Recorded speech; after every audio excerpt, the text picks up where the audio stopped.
Happy Monday, guys. It's Cyber Monday. This is a really bad angle.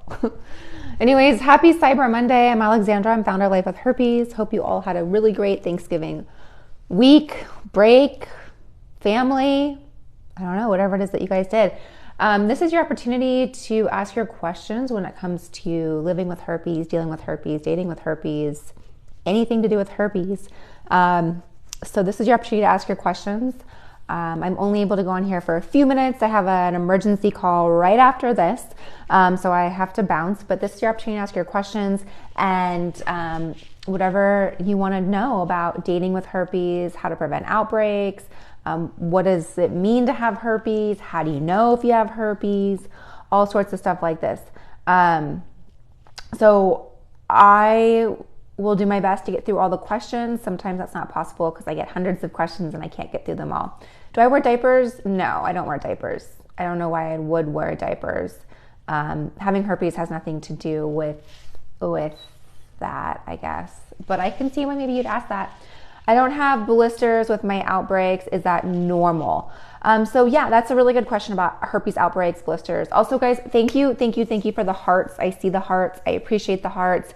If you know anybody that needs to hear this, if you know anybody that has herpes or is dealing with herpes or is just diagnosed with herpes, or maybe you're dating someone with herpes, this is an opportunity to share this information with them. Like I said, I'm here to educate and create a community with people that are living with herpes. So you're saying you don't have blisters with your outbreaks. Is that normal? So blisters can look like a couple of things. They can look like paper cuts. They can look like one blister or like a cluster of blisters.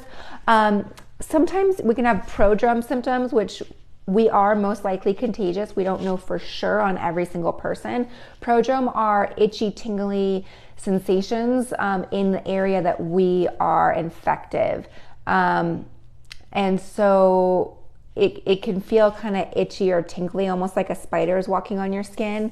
And that might be your version of an outbreak. So something to be aware of would be, avoid skin-to-skin contact during that time, and you might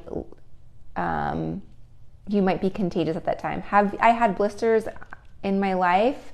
Yeah, I've had herpes blisters. They're annoying, they're painful, but at the end of the day, it's just an annoying blister. So yeah, I do get the blisters. I also get, sometimes they look like paper cuts.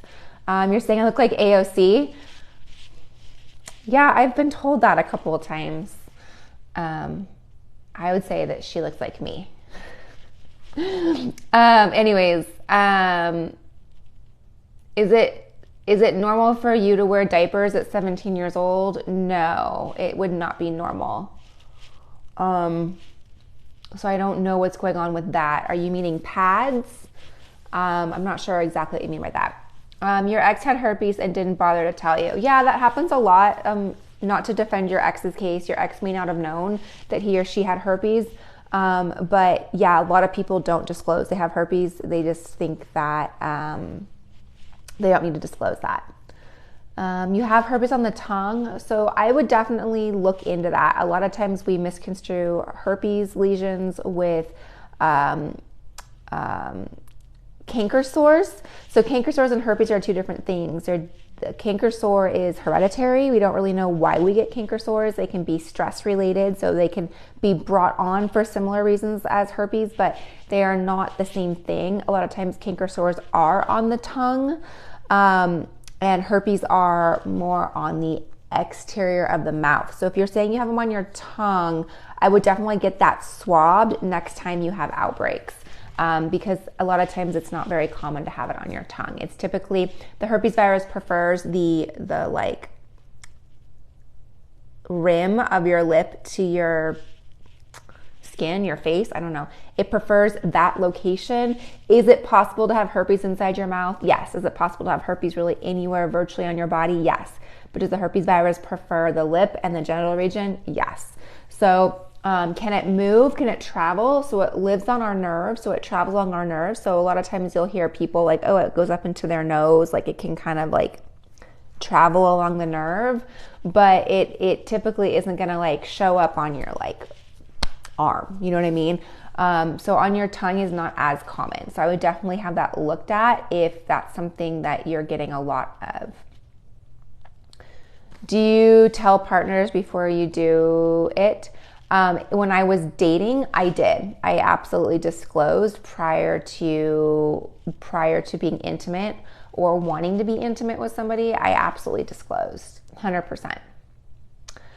How much would you say diet plays a role in HSV2 reoccurring outbreaks? I would say a clean diet plays a role. I would say that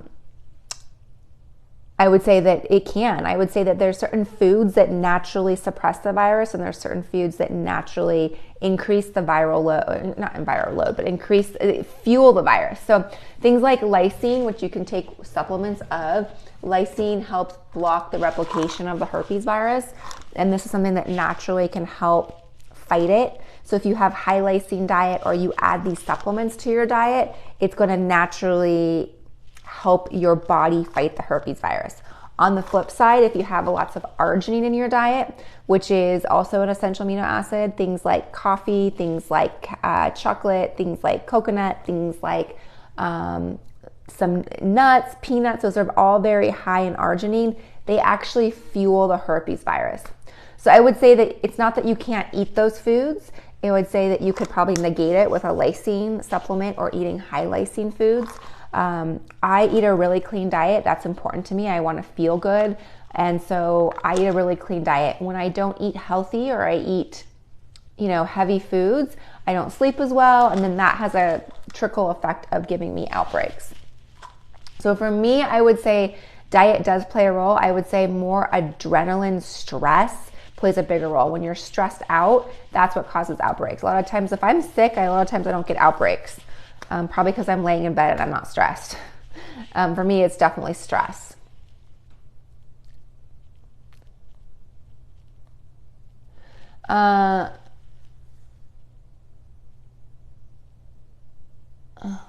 So for someone that's wearing diapers, as far as leaking, I would look at thinks. They're for periods, but they also have it for incontinence. And there are underwear that you can wear that can help with leaking. Also, I recommend working on your Kegels, getting that muscle strong. That's going to be really helpful as well. So that might help you. You had Punda says you only had an outbreak 13 years ago when you were pregnant. Does that mean I won't ever get an outbreak again? Hopefully not. I mean, it looks like you're on a good roll. My first oral outbreak was in 2003 and my second oral outbreak was in 2017. So I was also on a really good roll. Your body may be stressed out and can cause an outbreak, but you're on a really good roll if you haven't had an outbreak in 13 years. With that being said, you still are able to transmit it. Even though you're not getting outbreaks, it's this thing called viral shedding, and the virus sheds unbeknownst to us, the host. It can shed and we can still unintentionally infect our partner. You get blisters from cold weather mostly every year. A lot of people get oral outbreaks when the seasons change, like the harsh weather, whether it goes from summer to winter or winter to summer. That harsh change can cause oral outbreaks for a lot of people.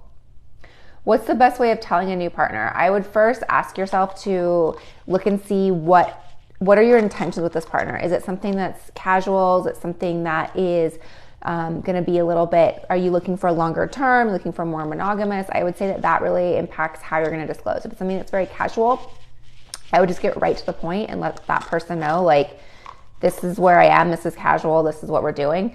If it's something that you're looking a little bit more longer term, longer term, and it's more of a relationship, I'd wait until you're ready to sleep with that person. I'd wait until you're ready to be intimate with that person. I wouldn't rush into it. And when you can feel in your relationship that you're getting to that point is when I would have that conversation and let him or her know, like, let's talk about our sexual health. Let's get tested.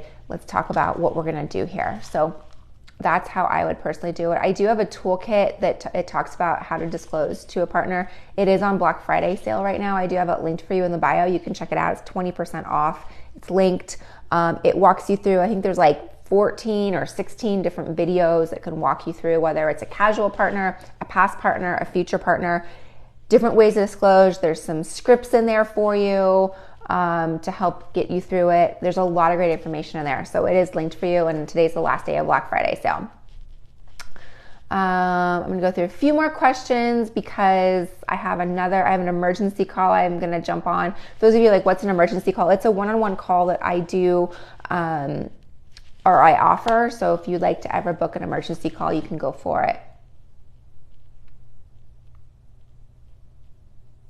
What triggers herpes to appear? For me personally, it's stress, lack of sleep, just being hard on my diet. Like if I were to do like a Vegas weekend, I would probably end up with an outbreak on Monday. You know, alcohol, all that stuff. Like for me, that just, I don't sleep as well and it triggers outbreaks. You're saying it's upsetting because you got it from a family member when you were a baby. That happens very often. You know, we think that we're really worried about sex or things like that. Herpes, actually, we contract it way more often not being sexual from people that are close to us. They kiss us or things like that, and we pick it up a lot as kids. What does a cold sore look like? It looks like a fluid-filled blister or like a cluster of blisters. Sorry, I have an itch on my nose. Cluster of blisters that can form around the edge of your lip. Hi, I just joined. They have it on your nose and it's nowhere else and won't go away. Oh no, I'm so sorry. I would definitely take some Lysine. That's gonna help. I'm not a doctor, I can't recommend, but these are some supplements you can take if you just had an outbreak. And then I would also look at taking some Monolaurin. This helps disrupt the herpes virus. It's an enveloped virus, which means it has a shell around it. And our immune system can't penetrate it. So when you do that, it helps disrupt the outer shell so it can help fight the herpes virus. So here's some natural ways that you can fight the virus. I do have it linked. They do have Cyber Monday going on. This company is the best company, Cyber Monday sale. It's really fun. It's like a spin the wheel and you get like a free product and things like that. So definitely go check it out. It's linked for you. Natural things that our company has created, if it's on your mouth or genitals, this is what I like to recommend for your genitals. It is like a balm. It smells great. It smells so good. It's peppermint, eucalyptus. You can just apply this directly where you have it on your genitals. It feels good. It's soothing. It's wound repairing. It also helps calm our nervous system. It's specially formulated for people living with herpes. This is also on last day of Black Friday sale. It's linked for you. You can check that out. And then if you have oral herpes, this is the Lifesaver SPF lip balm. And I use this daily. Like, I love the way this chapstick feels. There's peppermint in it as well, which is an essential oil that helps fight it. Other great ingredients, there's lysine in this. So we were just talking about lysine supplements, but there is 100 milligrams of lysine in this. So if you do have oral outbreaks, you can put it directly on your outbreak and it will help soothe it exterior. I'd also recommend taking lysine internally, but this can help soothe it exterior. From the exterior, I use this daily. It's great for harsh weather. It's naturally SPF, and it just feels like yummy on your lips. So this is all linked for you. Black Friday. I'm gonna answer one more question, and then I've got to jump to the emergency call. I don't want to be late. Am I single? I am not. I'm married. Thank you though for asking.